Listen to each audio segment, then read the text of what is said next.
Fala galera, boa tarde, professor Bruno. Hoje nós iremos falar sobre o Brasil Império. Tá? Preparei aqui um resumo contendo partes do primeiro reinado, período regencial e segundo reinado.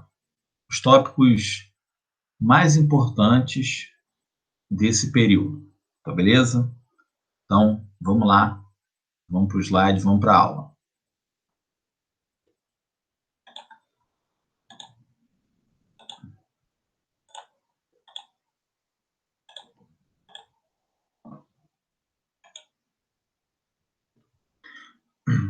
Bom, galera, esse período é um período que se compreende no século XIX, começa em 1822, dia 7 de setembro, né, fizemos aí 198 anos, né, de independência no Brasil, e termina ainda no século XIX, no ano de 1889, dia 15 de novembro de 1889. A fase imperial brasileira é dividida em 3 momentos. Primeiro reinado, de 1822 até 1831, período regencial, de 1831 até 1840, o período do segundo reinado, de 1840 até 1889. Então, a gente vai entender aí por que essas fases, regências, império, né, como é que foram aí essas mudanças durante esse tempo. Vale lembrar que o Brasil ele estava passando por um momento de transição, um momento muito interessante, né? Não só o Brasil, mas nossos vizinhos também, a América Latina, estavam vivendo processos de independência, né? E o Brasil não é diferente, o Brasil também vai passar por uns processos aí bem conturbados que nos levará à independência. O Brasil, desde 1808, ele estava sendo governado pela família real daqui, do próprio Brasil. Em 1808, temos o período joanino, quando Dom João vem para o Brasil, entre aspas, fugindo de Napoleão. E se estabelece aqui até 1821. Em 1820 acontece exatamente a Revolução Liberal do Porto, exigindo que Dom João voltasse para Portugal para retomar, obviamente, o controle, retomar o governo lá de Portugal. Também entendemos que os portugueses já estavam com medo do Brasil seguir o caminho da independência, o que vai acabar acontecendo. Um detalhezinho importante é que desde 1815 o Brasil já não era mais colônia de Portugal. O Brasil, a partir de 1815, se transformou em Reino Unido de Portugal e Algarves, que na prática tem uma mudança importante. O Brasil ele passou a ser um estado de Portugal e passou a ser o centro de um império muito poderoso, o Império Ultramarino Português. Família real, Dom João, governando suas colônias do Brasil, dava uma maior importância para essa região. Um outro detalhe também é que em 1816 o Dom João VI ele é coroado rei de Portugal e Algarves. Portanto, é uma questão bem interessante, uma vez que é a primeira vez que um príncipe vem à América, que a família real vem à América, que uma rainha pisa em solo americano, né, no caso a Dona Maria I, que tinha problemas mentais, mas enfim, era uma rainha, e também é a primeira vez que tem uma coroação de um rei dentro do Brasil e dentro da cidade do Rio de Janeiro. Tá? Dados importantes a esse respeito. Em 1820 acontece a Revolução Liberal do Porto, que exige o governo de Dom João, E Dom João volta, é obrigado a voltar, porque senão ele poderia ficar sem a coroa portuguesa, e ele deixa o filho dele mais velho, Dom Pedro, no comando. Né? Dom Pedro ainda, não era o Dom Pedro I. E aí a gente tem um período bem curto, entre 1821 e 1822, de regência de Dom Pedro. É um período que Dom Pedro, como príncipe regente, vai governar o Brasil. Uma das primeiras medidas desse momento é Dom Pedro demitindo todos os funcionários portugueses, funcionários do seu gabinete ministerial que havia ficado no Brasil, e esse gabinete é substituído por um brasileiro. Ele demite os brasileiros, ele demite os portugueses e coloca os brasileiros para assumir essa condição. Isso aí começa, né, a afetar diretamente Portugal, uma vez que Dom Pedro I, né, o Dom Pedro ainda, no caso, estaria governando, passando pelas ordens do rei de Portugal, o Dom João VI. Também se valia o príncipe regente pela sua grande popularidade. Uma pessoa muito popular entre os brasileiros, uma pessoa que estava sempre no convívio dos brasileiros, e isso acabou tornando cada vez mais inevitável a ruptura com Portugal. Também durante esse período de regência de Dom Pedro, medidas polêmicas foram adotadas. Por exemplo, o Cumpra-se, né? O que era o Cumpra-se? O Cumpra-se era um conjunto de determinações do príncipe regente em relação às ordens vindas de Portugal. Portanto, as ordens que vinham de Dom João deveriam passar pelo crivo do príncipe regente. E aí ele faria o processo de cumprimento dessa lei ou não. Essa lei ou essas leis só poderiam ser cumpridas se Dom Pedro I autorizasse. Também não podemos nunca esquecer do Dia do Fico, no dia 9 de janeiro de 1822, quando várias cartas chegam incessantemente, cartas de Portugal, exigindo o retorno do príncipe regente para que ele pudesse completar a sua educação. E essas cartas incomodam muitos os políticos brasileiros alinhados com Dom Pedro, que querem uma posição, querem que Dom Pedro fique no Brasil e que continue aí todo esse processo de ruptura que eles haviam programado. Até que 8 mil assinaturas são recolhidas pelo magistrado José Clemente Pereira. Esse magistrado, ele consegue uma marca muito importante de 8 mil assinaturas, até porque numa época em que grande parte da população brasileira era analfabeta. O número de 8 mil é um número muito significativo para a época. E essas 8 mil assinaturas foi levado através de um manifesto por um frei chamado Francisco Teresa. O frei Francisco Teresa, então, leva esse manifesto e entrega para Dom Pedro. Sem ter o que fazer, o Dom Pedro acaba optando por ficar no Brasil. E é no dia 9 de janeiro de 1822 que Dom Pedro diz a célebre frase: se é para o bem de todos e felicidade geral da nação, estou pronto, diga ao povo que fico. Após esse fato acontecer, mais cartas, mais ameaças chegam, mas Dom Pedro começa a angariar simpatizantes fora do Rio de Janeiro e numa dessas angariações tem exatamente uma viagem para São Paulo. Durante essa viagem para São Paulo, as bases de um apoio político estão consolidadas. Dom Pedro I, então, passa a ter o apoio também do pessoal de São Paulo, do pessoal de Santos. É lá, inclusive, nessa viagem que ele conhece a Marquesa de Santos. né? E ele acaba recebendo duas cartas, né? Já quando ele estava voltando para o Rio de Janeiro, ele acaba recebendo duas cartas.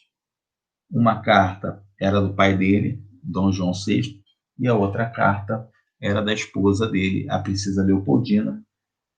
São cartas que têm um teor muito simples. Cartas de Dom João exigindo a volta do príncipe. Caso isso não acontecesse, Portugal ia ter que cumprir sanções, né, punições. E a segunda carta, a carta da sua esposa, era a carta que dizia, mais ou menos, que a independência tinha que ser feita. E é naquele momento que Dom Pedro I, ainda Dom Pedro, né, ainda Dom Pedro, vai proclamar a independência exatamente no dia 7 de setembro de 1822. Ele é aclamado imperador em outubro de 22, e ele é coroado imperador com o título de Dom Pedro I no dia 1º de dezembro de 1822. Inauguramos, assim, o primeiro império, o primeiro reinado, que é uma fase aí onde o Brasil se condiciona a ser um país independente. É claro que existem questões internas e também externas, né? E coisas pontuais, inclusive. Grande parte do povo brasileiro, grande parte das províncias vão apoiar a independência, obviamente, mas o Nordeste ele não é unânime nessa questão de independência. No Nordeste, grande parte dos políticos nordestinos são ligados aos portugueses, são ligados aos metropolitanos. E aí a gente tem alguns conflitos bem importantes, conflitos armados, conflitos sangrentos, bem importantes em regiões do Nordeste do Brasil e também numa região chamada de Cisplatina, província Cisplatina, que fica no sul, e hoje nós conhecemos como o Uruguai.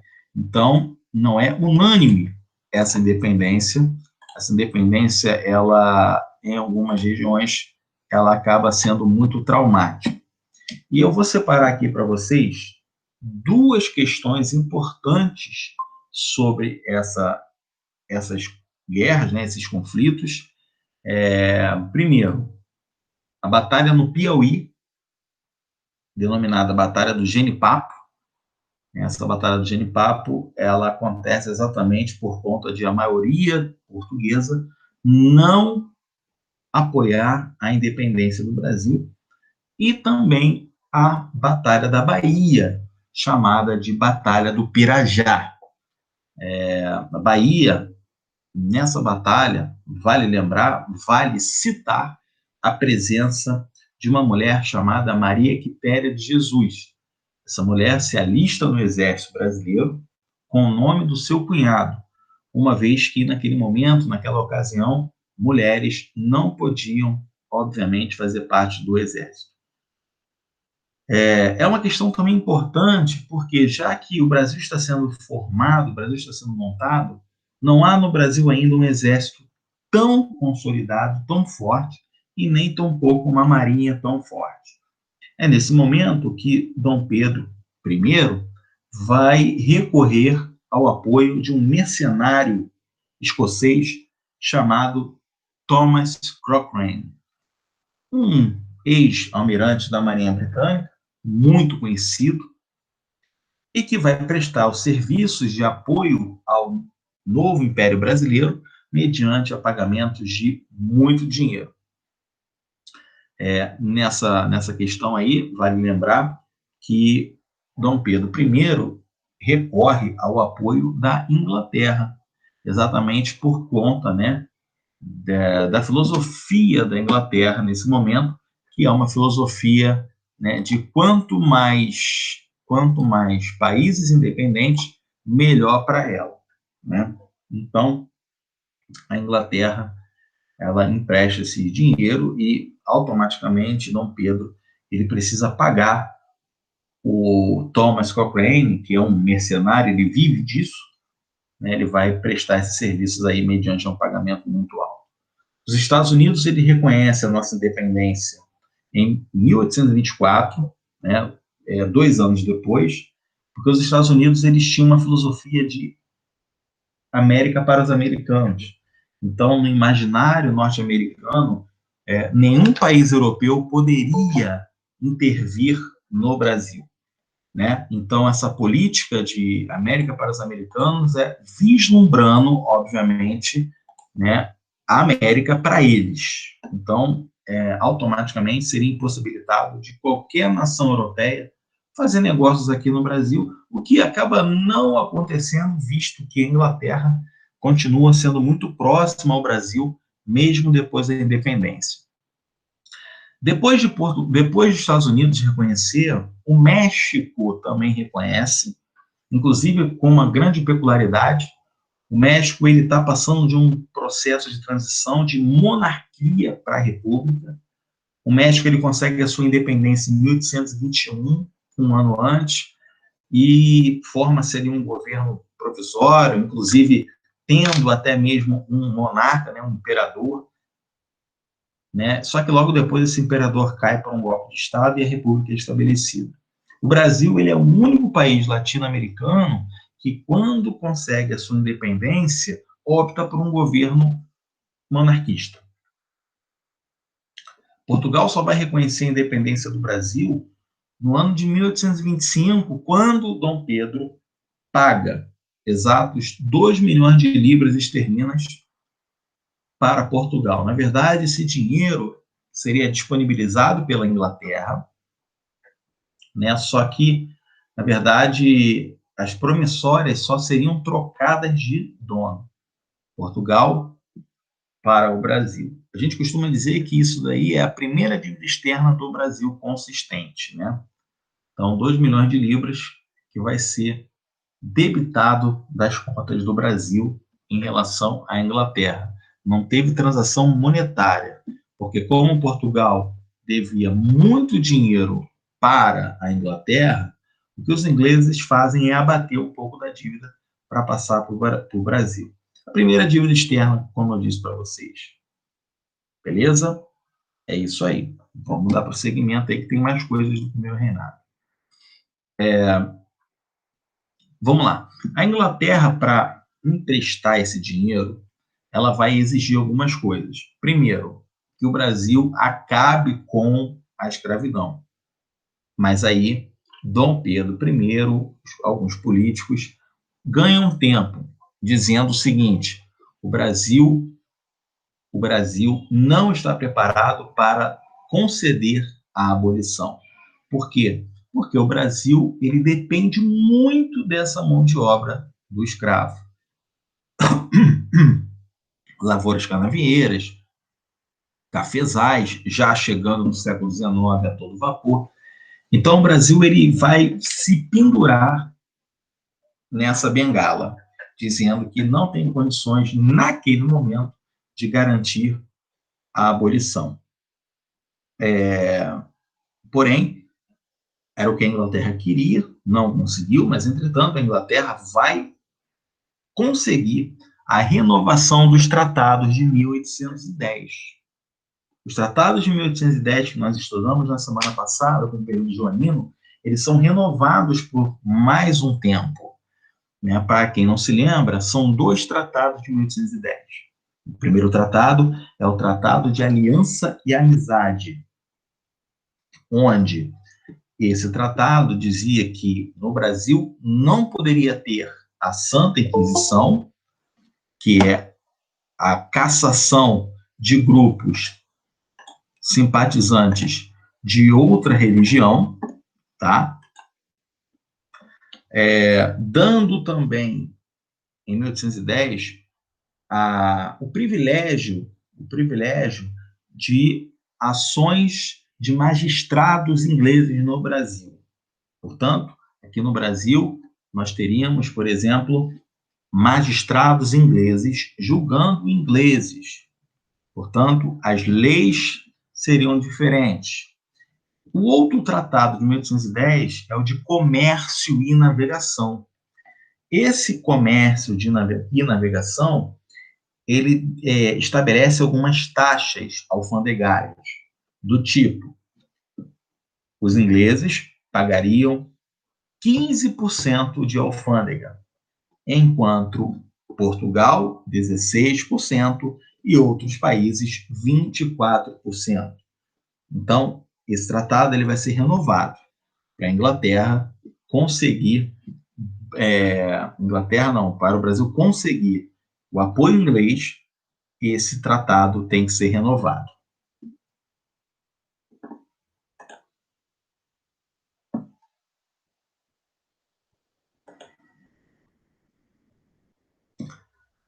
O Brasil, ele, quando se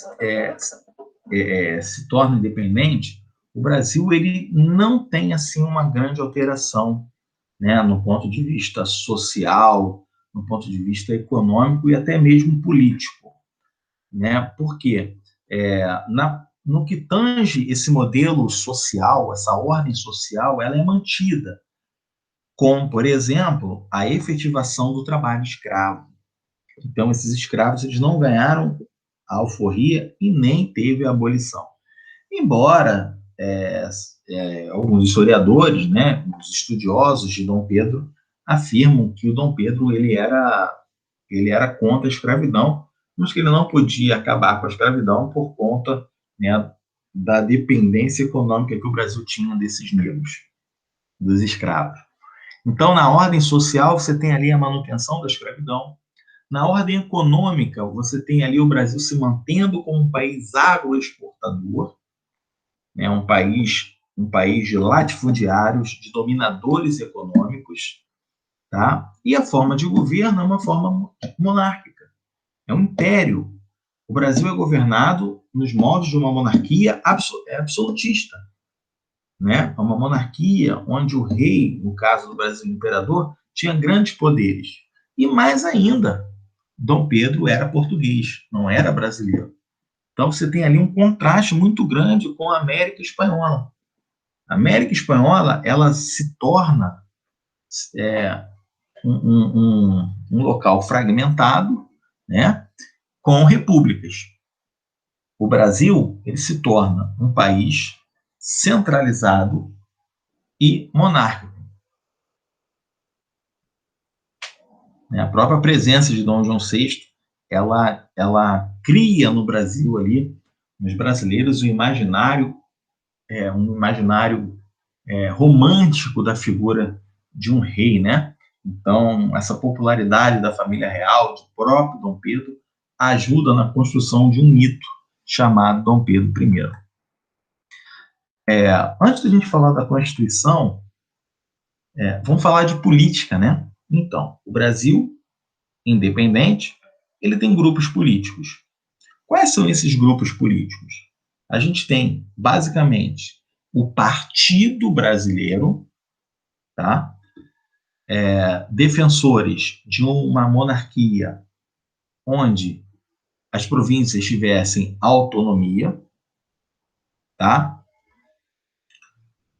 E nós tínhamos também o Partido Português, principalmente após, né, a derrota no que tange a ideia de manter o Brasil como colônia. Esse Partido Português ele defende uma monarquia centralizada, né, através de Dom Pedro. E um grupo menos famoso naquele momento eram os republicanos, que tinham, né, uma experiência de estudo com os nossos vizinhos latino-americanos.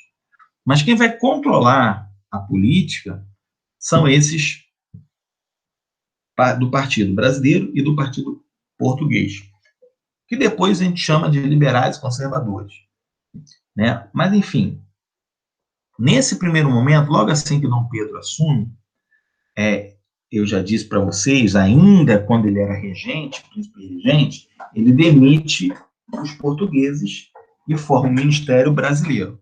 Portanto, nesse primeiro momento, Dom Pedro, ele opta por escolher os brasileiros.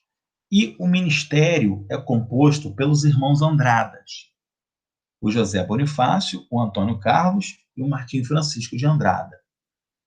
Esse é o grupo liberal, o grupo brasileiro, que defende mais autonomia na política do Brasil.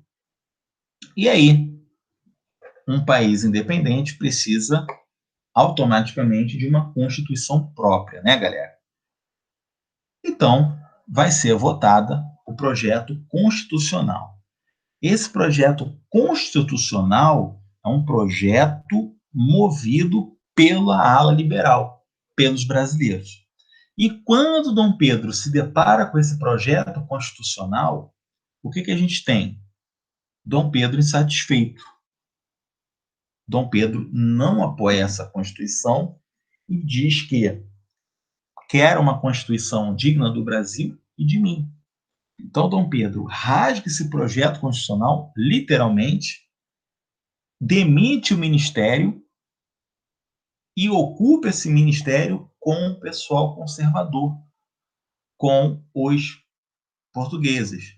É o famoso Ministério dos Marqueses. Vamos lá. Qual é a alegação de Dom Pedro para fazer isso? Intempestivo? Obviamente ele era. Mas ele alega que o Brasil, nesse momento, precisava de um governo forte, um governo centralizado, para que o Brasil não tivesse o mesmo erro dos nossos vizinhos, a fragmentação política. Por isso que Dom Pedro rasga a Constituição e cria uma Constituição mais autoritária, uma Constituição outorgada, onde o governo ele age numa centralidade administrativa.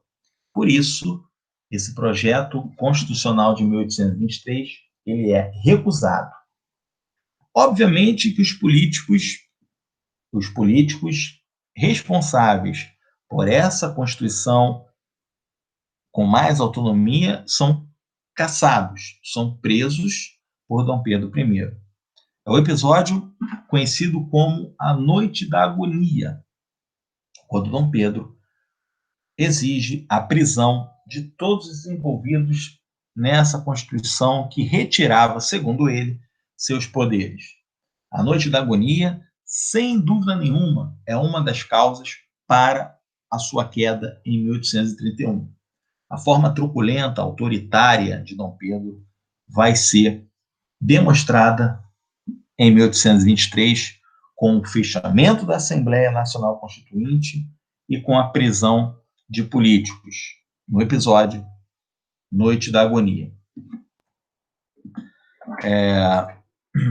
Bom, esse projeto, como vocês estão vendo aí, ele é recusado e a gente vai ter, em março de 1824, entrando em vigor a nova Constituição.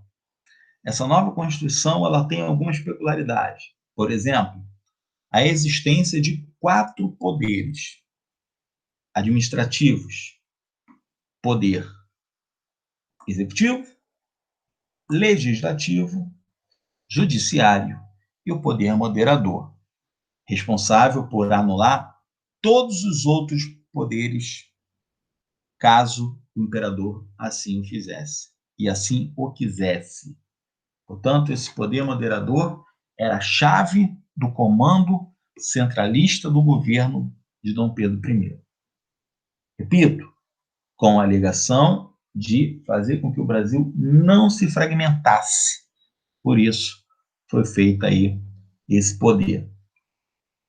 Essa Constituição ela vai ser outorgada, tá? É uma Constituição bem importante, é a primeira Constituição do Brasil, ela vai ser outorgada porque ela vai entrar em vigor sem a votação da Assembleia Nacional Constituinte. É uma votação que é feita, ou melhor, é uma votação que não é feita e é escolhida pelo imperador Dom Pedro I. Estabeleceu também, meus amigos, o voto censitário.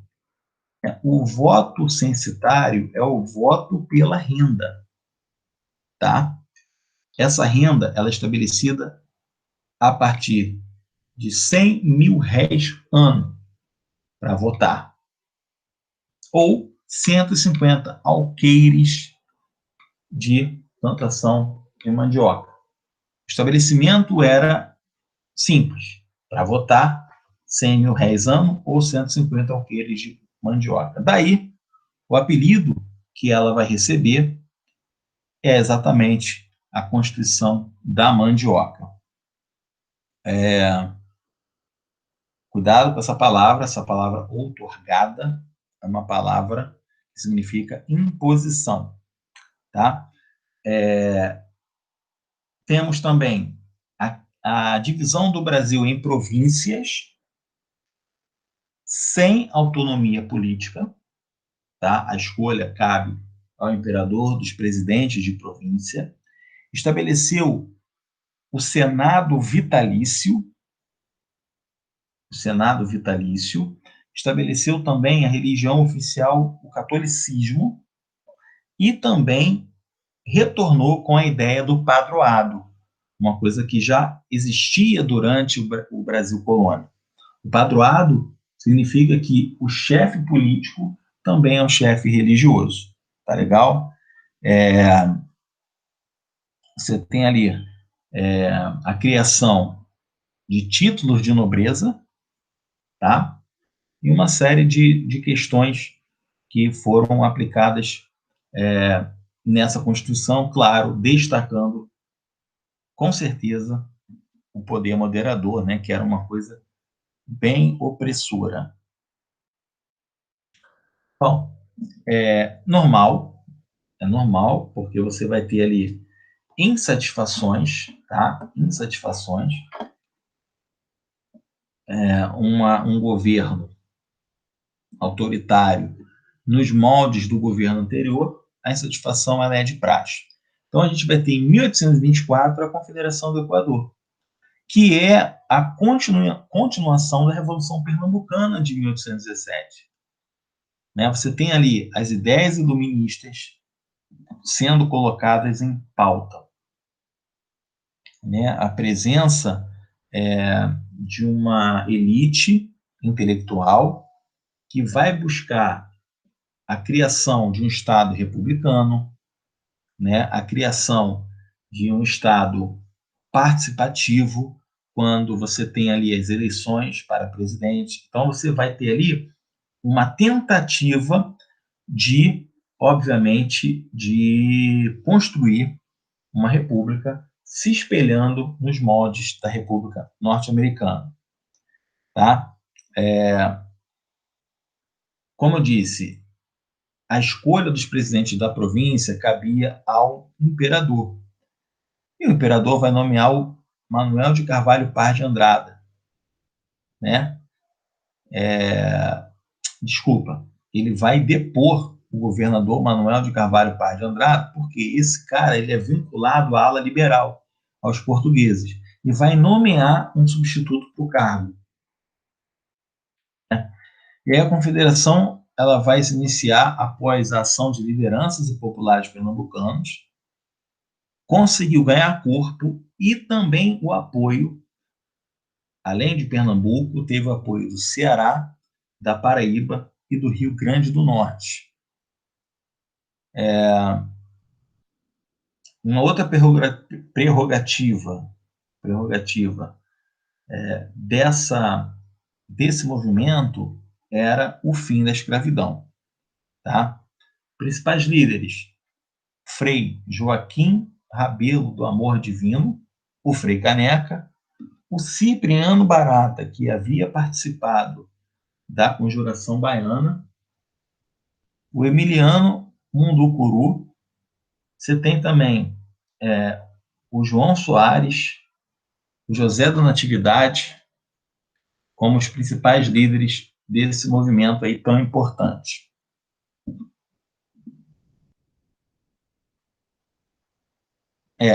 Uma das grandes questões para esse movimento não conseguir ir à frente é exatamente essa questão aí da escravidão.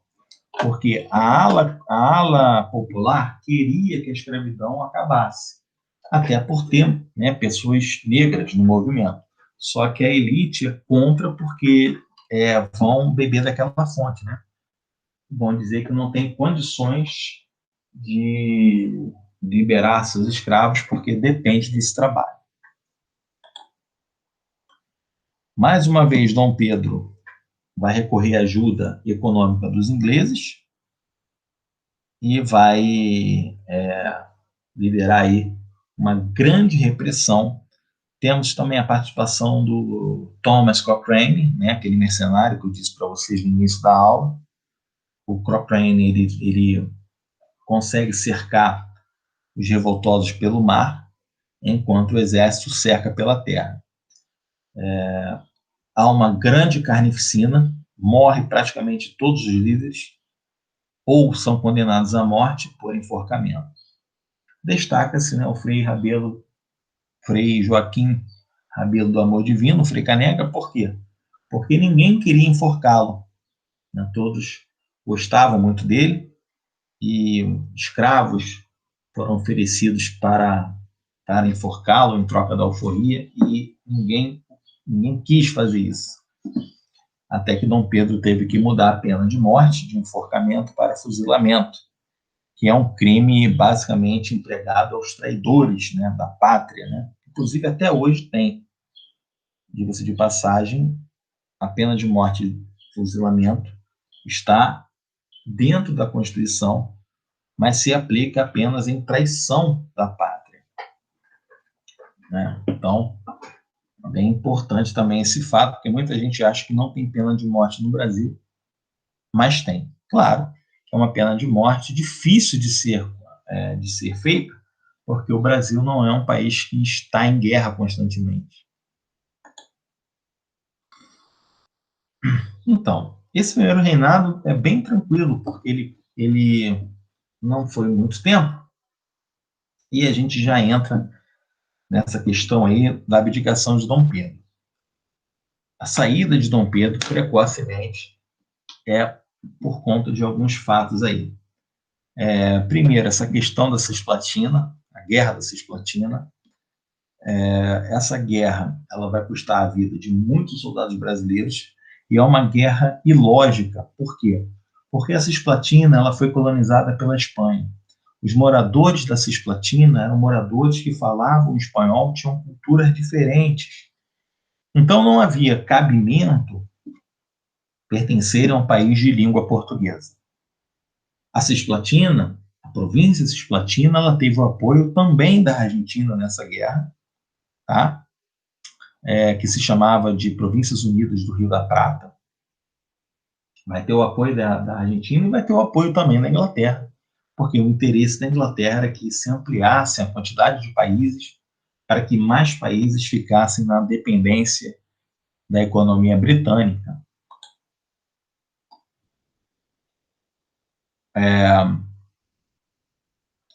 Temos ali outros motivos, né? A grande dificuldade econômica, né? Os gastos com os militares. Você tem também ali militares insatisfeitos, militares de baixa patente, né? O salário de soldado era muito baixo, né? Você tinha uma dificuldade muito grande de ser promovido no exército, né?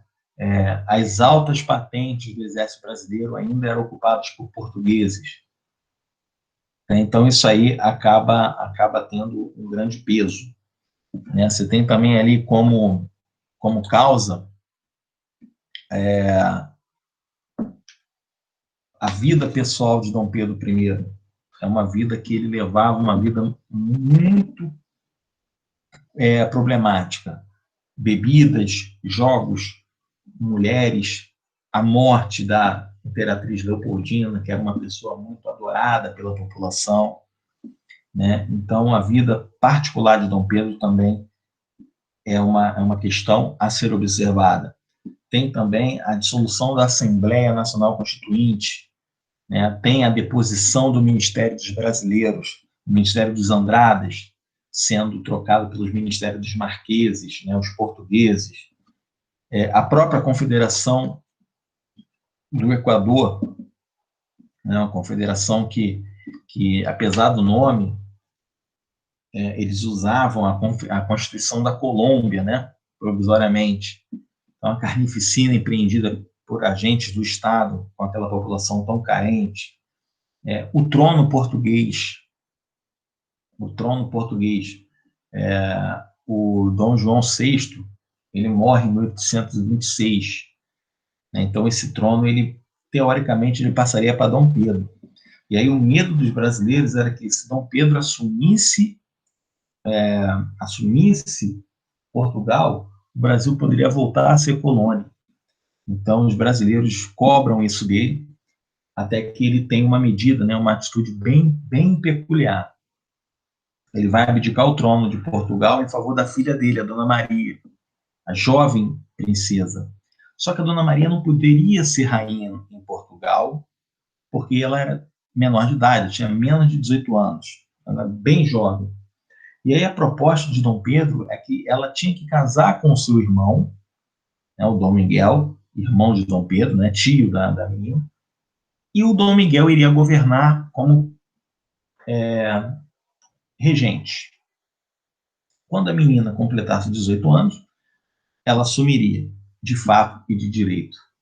O Dom Miguel não aceita essa proposta, dá um golpe, não se casa com a menina, manda a menina de volta para o Brasil, e aí o Dom Pedro, ele começa a guerra lá em Portugal, e a gente tem ali um episódio onde dois grupos vão se enfrentar. Os pedristas, que eram apoiados pela Inglaterra, lá em Portugal, versus os miguelistas, que tinham o apoio da nobreza e dos políticos portugueses que queriam que o Brasil voltasse a ser colônia. Então, é uma guerra civil muito séria. Dom Pedro começa a pegar dinheiro do Banco do Brasil, mandar para lá, dinheiro do Brasil, mandar para a guerra. Então, isso também acabou culminando no desgaste do imperador. Temos também o assassinato de Líbero Badaró, que é um jornalista lá de São Paulo, que escreve no Observatório Constitucional, é um crítico muito poderoso do imperador. Falava da vida particular, falava, né, coisas muito sérias, e esse cara ele vai ser assassinado, e até hoje ninguém sabe quem matou e quem mandou matar o Líbero Badaró. Obviamente que a culpa ela vai recair automaticamente em Dom Pedro. E aí São Paulo passa a ter também o imperador como inimigo e deixa de dar aquele apoio dado no início do primeiro reinado. O fato que vai encerrar tudo isso vai ser a Noite das Garrafadas, um episódio em que o imperador Dom Pedro vai até Minas Gerais, já que São Paulo não queria ver ele nem pintado de ouro, e em Minas Gerais com o objetivo de ter apoio político. Em Minas Gerais ele é tratado friamente, não tem o apoio que ele gostaria, e ao regressar para o Rio de Janeiro, ele regressa sob vaias dos brasileiros e aplausos dos portugueses. Até que começam, né, os conflitos, com garrafas sendo atiradas por portugueses do alto das sacadas em direção aos brasileiros. Esse episódio deixou o primeiro reinado insustentável. Vale lembrar que Dom Pedro ainda tenta uma cartada final. Qual? Ele traz novamente o Ministério dos Brasileiros. Ele traz novamente o José Bonifácio. Só que aí já está consolidado. Já está consolidado e o Dom Pedro ele abdica no dia 7 de abril de 1831 em favor do seu filho, Dom Pedro II, futuro Dom Pedro II. Dom João, já morto, né, lá em Portugal, e com uma guerra civil rolando lá em Portugal, portanto, Dom Pedro vai para Portugal, onde lá também tem que travar uma batalha muito séria contra o seu irmão, o Dom Miguel, mas ele consegue, ele assume o trono de Portugal com o título de Dom Pedro IV. E aqui no Brasil, o herdeiro, com 5 anos de idade, não pode assumir. Não pode assumir por conta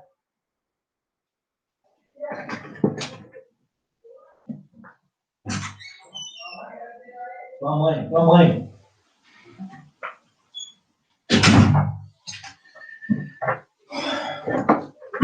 lá. O Dom Pedro II, com 5 anos de idade, não pode assumir e ele vai ser educado majoritariamente por José Bonifácio, tá? Por José Bonifácio, até ele completar os 18 anos. Completando os 18 anos, ele assumiria sem maiores problemas. A grande questão é que a Constituição dizia que tinha que ter alguém governando. E aí a gente entra no período regencial. Esse período regencial é um período muito turbulento, muito complicado, e é um período de muitas transições. Em 1831, com a saída de Dom Pedro, o Partido Brasileiro ele vai ser fragmentado em 2 lados. Os exaltados, conhecido como farroupilhas ou jurujubas, e eles têm uma ideia mais radical, né, com a maior autonomia das províncias, tá? E o outro lado do Partido Brasileiro se torna os moderados. A ideia deles é acalmar os ânimos e governar de forma mais pacífica. E o Partido Português ele se transforma em Partido Restaurador, também chamado de Caramurus. Esse partido ele defende o regresso de Dom Pedro I ao Brasil, restaurar as antigas ordens, tá? Então, interessante porque a gente tem ali a modificação dessas estruturas políticas, tá? Vamos lá, vou repetir. Dom Pedro abdica em 31. Em 31, o Partido Brasileiro ele vai se transformar nos exaltados, também chamados de farroupilhas, que vai defender maior autonomia das províncias, né, e um governo mais nacionalista. Os moderados, eles defendem a pacificação imediata, né, acalmar os ânimos. E o Partido Português, eles viram os restauradores, que querem exatamente o quê? Querem exatamente que Dom Pedro voltasse para o Brasil, restaurar aquilo que estava acontecendo. Tá? Muito provavelmente não vai dar tempo da gente fechar o período regencial, mas pelo menos nessa parte política aí é importante. Tá legal? Olha só. Primeiro a gente tem a regência trina provisória, que dura ali uns 3 meses. Por quê? Porque essa regência trina provisória ela é feita a partir de um momento que a Assembleia Nacional Constituinte ela estava entrando em recesso. Os caras estavam de férias. Então não tinha um número de deputados e políticos condizentes com uma votação para escolher o regente ou os regentes. Porque a Constituição de 1824 ela dizia que tinha que ter 3 regentes. E aí a gente tem lá o Nicolau Pereira de Campos Vergueiro, o José Joaquim Carneiro de Campos e Francisco de Lima e Silva, pai do Luiz Alves de Lima e Silva, que é o Duque de Caxias, que a gente vai estudar no segundo reinado. Essa regência trina provisória é uma regência para escolher a trina permanente. Então, né, esses deputados eles vão começar a enviar, né, notificações para os deputados de outras províncias virem para o Rio de Janeiro. Né? Dura ali entre 2 e 3 meses, tá? E na regência trina provisória, eles já fazem logo o seguinte: eles suspendem o poder moderador. Tá? Esse poder moderador ele é suspenso. Então, basicamente, ele suspende o moderador e convoca os deputados, os políticos que estavam fora da província do Rio de Janeiro para voltar. Aí a gente chega na regência trina permanente. A gente tem o Francisco de Lima e Silva, o José da Costa Carvalho e o João Braulio Muniz. Né? 3 políticos. Francisco de Lima e Silva é militar, tá? É um brigadeiro. O João Braulio Muniz e o José da Costa de Carvalho são os políticos, né, de profissão. E aí, efetivamente, a gente tem a criação de algumas situações. Por exemplo, o Feijó, ele vai ser colocado como ministro da Justiça, padre Diogo Antônio Feijó. Então, era uma pessoa que, né, de cunho liberal, por exemplo, era uma pessoa política, no sentido bom da palavra. E aí a gente tem algumas criações durante o governo, durante o Ministério do Feijó, durante o governo da regência trina. Fato muito importante que deve ser sempre lembrado: o Feijó cria a Guarda Nacional. Essa Guarda Nacional ela tem a importância de auxiliar na defesa interior do Brasil. Então, a gente tem a formação de paramilitares. Grandes latifundiários começam a receber a patente de coronel e podem fazer a segurança dentro das suas regiões. No período republicano, a gente conhece isso como coronelismo. Tá? Então, o Feijó cria a Guarda Nacional, que é um braço importante na segurança para cuidar das contendas regionais. E aí você tem essa Guarda Nacional sendo um instrumento também de violência, né, de opressão para com a população. O Feijó também vai criar, em 1832, o Código de Processo Criminal, a criação do habeas corpus, tá? É a primeira vez que o habeas corpus é criado aqui no Brasil. O Feijó também cria a lei que proibia o tráfico negreiro, que é a famosa Lei Feijó, a lei para inglês ver.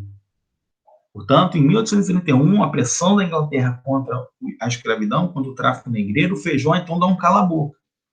Cria a Lei Feijó. Só que essa Lei Feijó ela não é cumprida à risca. Por isso que é conhecida como a Lei para inglês ver. É uma lei que existe, mas que não é cumprida. Então, algumas criações importantes do governo da regência trina permanente, com a atuação do nosso Feijó. Em 1834, a gente tem a criação do ato adicional, ou ato institucional, galera. Esse ato institucional, ele é importante porque ele vai estabelecer que as assembleias provinciais ganham mais autonomia. Então, é um período que a gente chama de avanço liberal. O Rio de Janeiro ele se tornou um município neutro. O Rio de Janeiro deixou de ser capital da província e passou a ser somente a capital do Brasil. O poder moderador foi extinto, tá? O poder moderador foi extinto e foi, né, criada a regência una, saindo os 3 regentes e entrando um único regente, que vai ser exatamente o padre Diogo Antônio de Feijó. Tá bom? Período que a gente chama de avanço liberal. No que tange aqueles grupos políticos, a gente vai ter a transformação dos moderados em progressistas, né? E a transformação dos restauradores em regressistas. Por quê? porque o Dom Pedro I, lá em Portugal, ele morre em 1834. Então, se o restaurador existe somente para a volta do imperador, não há mais motivo para isso, tá? Então, a gente tem ali os moderados, boa parte dos moderados e boa parte dos restauradores formam o Partido Regressista, né? Junta os moderados com os restauradores. E os exaltados, eles vão se transformar em progressistas, tá? Que buscam mais autonomia, né? Mais liberdade. E aí a gente tem a regência do Feijó. A regência do Feijó é uma regência muito complicada. Por quê? Porque é nessa regência que as revoltas começam a acontecer, né? Então, é uma parte ali de muita instabilidade política no Brasil, tá bom? Mas isso aí não vai dar para ser hoje. Na semana que vem, a gente retoma dessa parte aqui, e aí eu volto falando exatamente desse momento em relação aos grupos políticos, né? É importante a gente entender, né, que esses grupos políticos aí são os grupos que vão realmente manipular o cenário político brasileiro.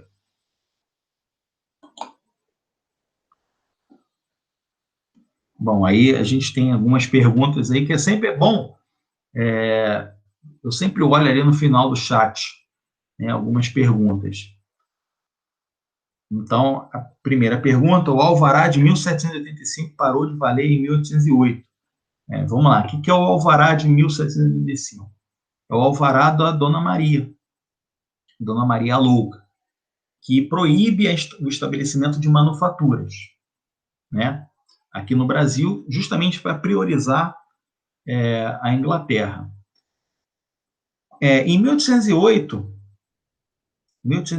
o Dom João ele vem para cá, né? Então você tem ali a abertura dos portos às nações amigas. Então, teoricamente, você tem um fim de qualquer outra lei que proíba as manufaturas.